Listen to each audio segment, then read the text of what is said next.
శతపురుషుడు అయినటువంటి ఎన్టీఆర్ గారి 100 ఇయర్స్ జన్మదిన వేడుకలు ఈ నెలతో ముగుస్తాయి. స్టార్టింగ్లో ఈ బ్రహ్మాండమైనటువంటి ప్రక్రియని మన నటసింహం నందమూరి బాలకృష్ణ గారి ఆధ్వర్యంలో తెనాలిలో జరిగింది.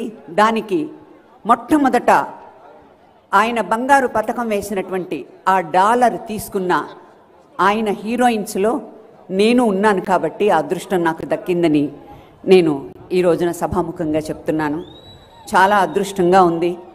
ముందుగా వేదిక పైన ఉన్న మాజీ ముఖ్యమంత్రులు చంద్రబాబు నాయుడు గారికి, మా లోకమ్మకి, పురంధరేశ్వరి గారికి, నందమూరి ఫ్యామిలీ అందరికీ కూడా నా హృదయపూర్వక ధన్యవాదాలు.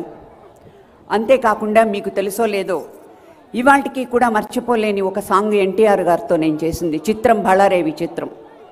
మీరు బయోపిక్ చూసుంటారు, ఎన్టీఆర్ గారి బయోపిక్. దాంట్లో రామకృష్ణ సినీ స్టూడియోస్ ఓపెనింగ్ షాట్ ఆ సాంగ్తోనే స్టార్ట్ అవుతుంది.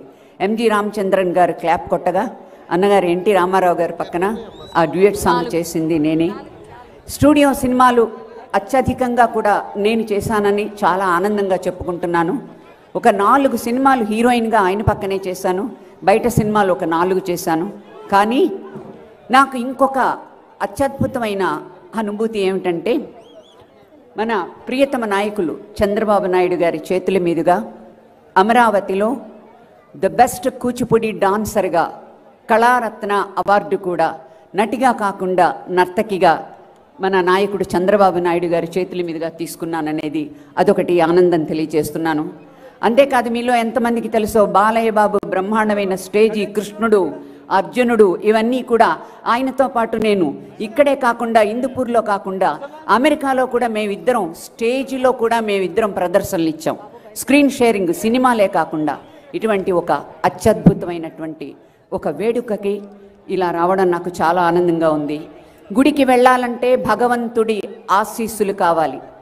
అన్నగారి ఫంక్షన్, నందమూరి తారక రామారావు గారి ఫంక్షన్కి రావాలంటే పైన ఆయన ఆశీర్వాదం కావాలి. ఆయన ఆశీర్వాదం లేకుండా ఏమీ జరగదు. జై ఎన్టీఆర్, జై బాలయ్య. థ్యాంక్ యూ ప్రభా గారు, థ్యాంక్ యూ సో మచ్. ఇక తరువాత సన్మానాలు చేయాల్సిందిగా లోకేష్